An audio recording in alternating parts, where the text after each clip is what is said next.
जय हिंद। नमस्कार। मैं अनुजुक्त @country-1947 चैनल पर खंड खंड देश, खंड खंड राज्य, खंड खंड समाज चाहिए तो कृपया आगे न सुने। मजबूत देश, मजबूत राज्य, मजबूत समाज से मजबूत पारिवारिक व्यवस्था चाहिए तो पूरा सुनने का प्रयास जरूर करें। देश में एक चुनाव के मुद्दे पर अनगिनत राजनीतिक दलों का पसीना छूटा हुआ है, अनर्गल और भ्रमित बयान दे रहे हैं। इसमें शुगर पीड़ित अरविंद केजरीवाल जी सबसे आगे लीड कर रहे हैं। सारा शुगर गायब है, इस जगह पर केजरीवाल और टीम की इंसानियत गायब है। ध्यान रहे, केजरीवाल जी वो व्यक्ति जब वो राजनीति में आए तो कई उम्मीद जगाए, लेकिन एक भी उम्मीद पर वो कभी खरा नहीं उतरे। शिक्षा व्यवस्था का अलख जगाए, लेकिन शिक्षा व्यवस्था के जड़ के दीमक पर कभी भी प्रहार नहीं किए, और यकीन मानिए दिल्ली में भी जड़ के दीमक पर प्रहार नहीं है। दिखाने के लिए कुछ व्यवस्था बना दिए हैं और उसी का ढोल लगातार पीटा जाता है।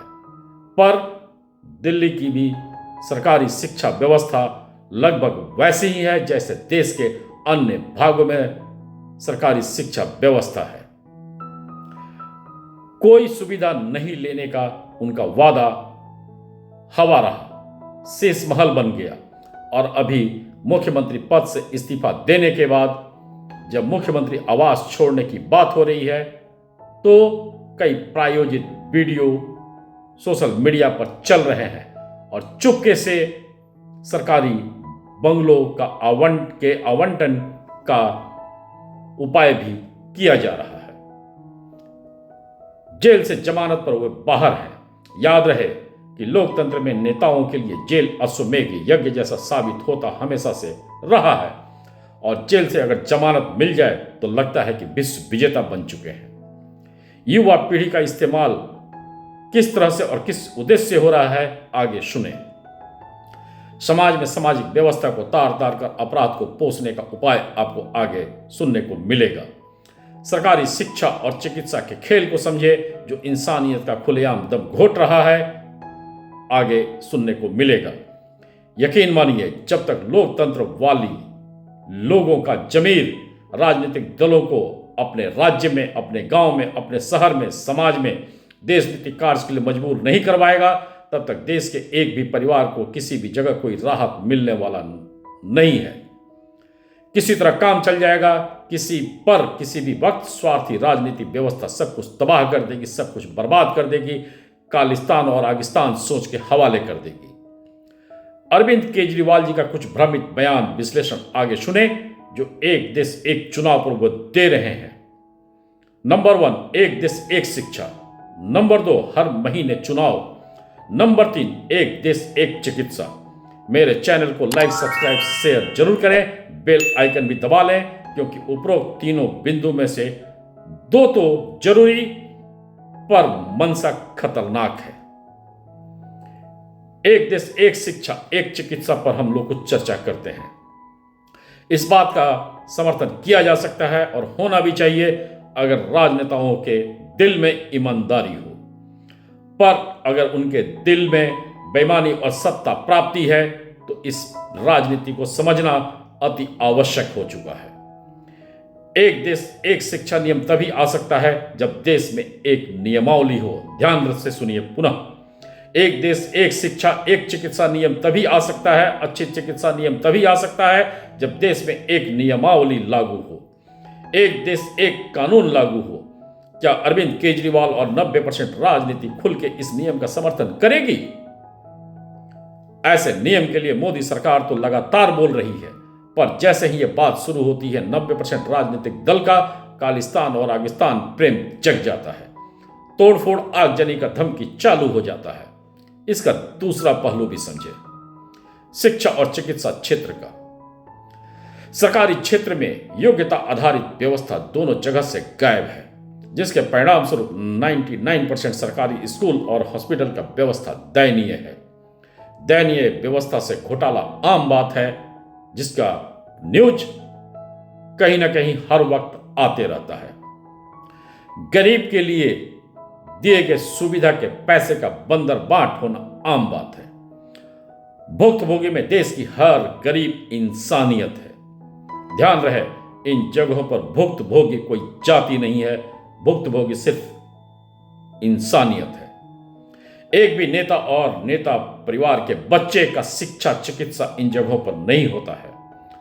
सभी योग्य स्कूल या हॉस्पिटल का शरण लेते हैं, चाहे कितना भी महंगा हो। अभी हाल में कई नेताओं को विदेश में इलाज कराते हुए सभी ने सुना है। जनता को नेताओं का दोहरापन दिखता तो है, साफ साफ दिखता है, पर मुफ्त के राजनीति की गुलामी ने आंख पर काला पट्टी को बांध दिया है। अतः हर जगह पर भुक्तभोगी इंसानियत है, कोई नेता नहीं। जो इंसानियत का खुलेआम दुश्मन बन पीठ में छुरा घोंपते रहते हैं।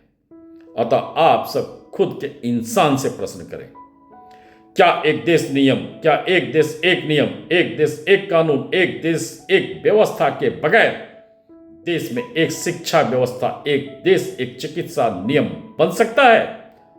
और अगर हर महीने चुनाव हो तो चुनाव तो नेता नहीं करवाते हैं, चुनाव सेंट्रल या स्टेट एजेंसियां करवाती हैं। जब भी चुनाव आता है तो पूरी सेंट्रल और स्टेट एजेंसी का पूर्ण फोकस चुनाव व्यवस्था पर आ जाता है। सारे लोक हितकार बंद हो जाते हैं। छोटा शूद्र कर्मचारी से लेकर बड़ा शूद्र कर्मचारी चुनाव में व्यस्त दिखता है। मूल कार्य व्यवस्था से दूर हो जाता है। खुद के पारिवारिक व्यवस्था से भी दूर हो जाता है। मानसिक रूप से भी चिड़चिड़ा हो जाता है, जिसका प्रभाव कार्य प्रणाली पर निश्चित रूप से पड़ता है। बड़े सरकारी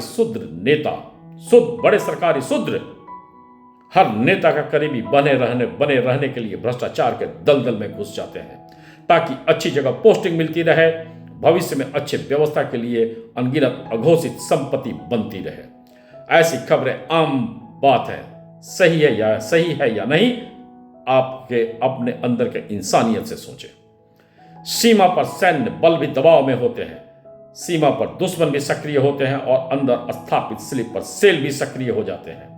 समाज के सामाजिक कार्य प्रणाली के सारे ज्ञानी पंडित वैश्य का कार्य भी प्रभावित होता है।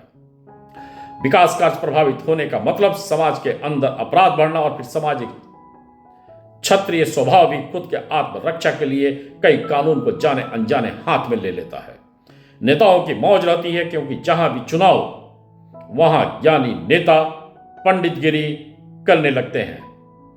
उनके लिए पैसा का जुगाड़ वैश्यगिरी के रूप में कई लोग करने लगते हैं। उनके अधीन कार्यरत कई कर्मचारी शूद्रगिरी और बाहुबल रूपी क्षत्रियगिरी करने लगते हैं और फिर समाज में एक अलग संदेश देते हैं, नेतागिरी से अच्छा कुछ भी नहीं।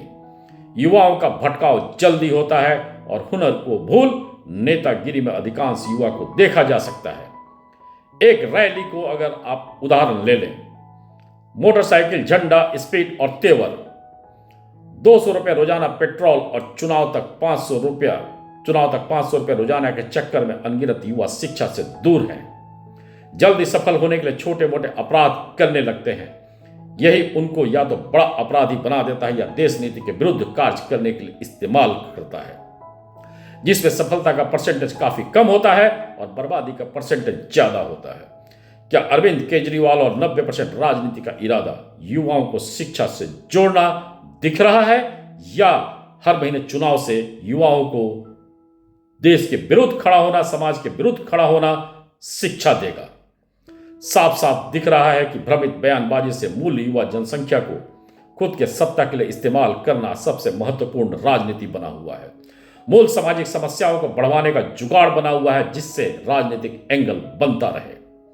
अतः एक देश एक चुनाव का विरोध देश, राज्य, गांव, शहर के जनता के व्यवस्था के लिए नहीं है, बल्कि खुद के अघोषित राजतंत्र की स्थापना को बनाए रखने के लिए हो रहा है। जब तक लोकतंत्र में वोटर जनता के अंदर का इंसान जगकर इंसानियत को नहीं पहचान करेगा, 90% राजनीतिक दल सुधरने वाले नहीं हैं। देश नीति नेता, देश नीति मुख्यमंत्री आपको नहीं मिलेंगे। तब क्या मिलेगा? खालिस्तान, आगिस्तान, जो अफगानिस्तान, पाकिस्तान, बांग्लादेश, मिडिल ईस्ट अविकसित देश देगा, फिर खंड खंड राज्य देगा, फिर खंड खंड प्रांत देगा, फिर खंड खंड जनता, और फिर एक काफी दुखदाई पारिवारिक व्यवस्था देगा। अतः अपने अंतरात्मा से सोचें, अपने आसपास के परिवेश को सुधारने के लिए स्वार्थी राजनीति नेताओं के चंगुल से दूर रहें। हर दिन आपका शुभ हो, हर रात्रि शुभ हो, हर मिनट, हर सेकंड खालिस्तान और आगिस्तान सोच से आपके परिवार अर्जित संपत्ति का सुरक्षा हो। जय हिंद, धन्यवाद। पुनः अगले एपिसोड में किसी अन्य विषय पर मिलते हैं। पुनः धन्यवाद।